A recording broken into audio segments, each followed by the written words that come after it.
तो कैसे हो दोस्तों, आज लेकर आया हूँ एक और नई भूतिया कहानी जो आपके दिल और आत्मा को डरा के रख देगी। गांव बिरहौल का नाम सुनते ही आसपास के गांवों के लोगों के चेहरे पर एक अजीब डर उभर आता था। कहते हैं वहाँ एक पुराना कुआं है, डर का कुआं जो इंसानों की आत्माएं निकलता है। कोई नहीं जानता था कि वह कुआं बना कब, लेकिन लोग कहते थे कि वह कुआं जिंदा है। उसमें से रात के समय चीखें आती थी, कभी औरतों की, कभी बच्चों की, कभी किसी बूढ़े की। कई बार गाँव के कुत्ते उस कुएं के पास जाकर बुरी तरह भौंकते और पागल हो जाते थे। राहुल नाम का एक नौजवान पटना से पत्रकारिता की पढ़ाई कर रहा था। उसने एक YouTube चैनल बनाया था, रियल गोस्ट ट्रेल्स, जिसमें वह भूतिया जगहों की असलियत पता करता था। एक दिन उसने बिरहौल गांव के बारे में इंटरनेट पर पढ़ा और ठान लिया कि वह उस डर के कुएं की सच्चाई दुनिया को बताएगा। राहुल ने अपने दो दोस्तों अमन कैमरामैन और विनय साउंड रिकॉर्डिंग को साथ लिया और निकल पड़ा उस डरावनी जगह की ओर। गाँव पहुँचते ही उन्हें एक बुजुर्ग मिला, बाबा मधुसूदन, जो गाँव के सबसे पुराने व्यक्ति थे। उनके चेहरे पर झुर्रियां थी, लेकिन आंखें किसी खतरे की चेतावनी दे रही थी। बेटा, उस कुएं के पास मत जाना। बहुतों ने कोशिश की, कोई लौटकर नहीं आया। जो लौटे वो इंसान नहीं रहे।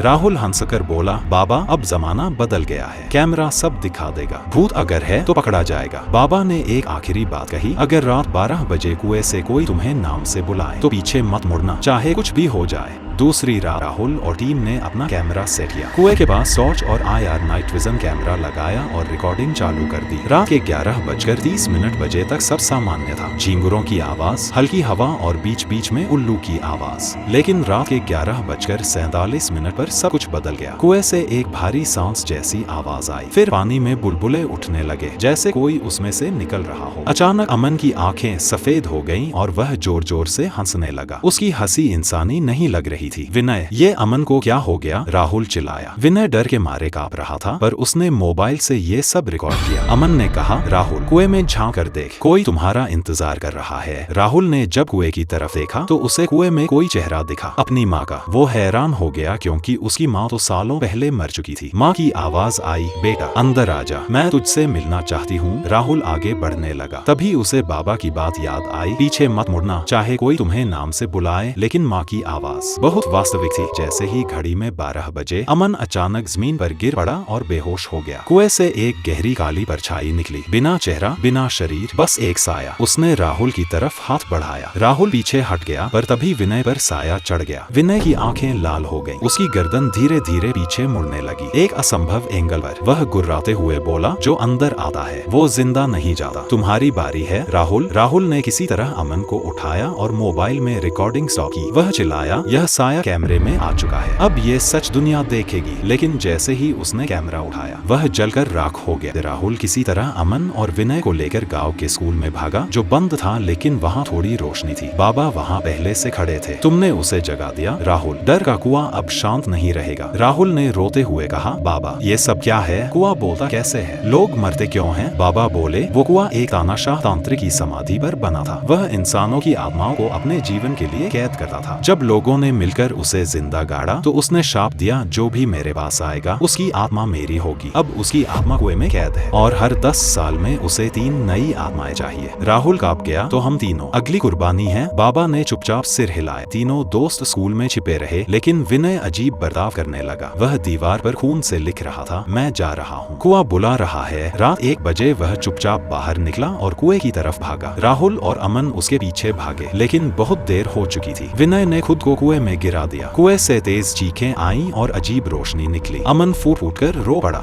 सुबह होते ही गांव वालों ने देखा कि कुएं के पास एक नया पत्थर रखा था। उस पर लिखा था, तीसरी आत्मा पूरी हुई, अब अगले 10 साल तक चैन रहेगा। राहुल, अमन और बाबा चुपचाप खड़े थे। अमन की मानसिक स्थिति बिगड़ चुकी थी। वह किसी से बात नहीं करता, बस कुएं की दिशा में ताकता रहता। राहुल ने गाँव छोड़ा, लेकिन वो रात उसे हर सपने में डराती रही। 5 साल बाद राहुल ने कभी दोबारा रियल गोस्ट ट्रेल्स पर कुछ अपलोड नहीं किया, लेकिन 5 साल बाद उसने एक किताब लिखी, डर का कुआं, एक पत्रकार की आत्मा की कहानी। किताब बेस्ट सेलर बनी, लेकिन जब बुक लॉन्च पर राहुल बोलने खड़ा हुआ तो अचानक उसकी आंखें लाल हो गईं और उसकी आवाज बदल गई। अब मैं वापस आ गया हूँ। कुएं को अगले 3 की जरूरत है। हॉल की लाइट्स बंद हो गई, पर यह अंत नहीं है। कुएं की भूख अभी बाकी है।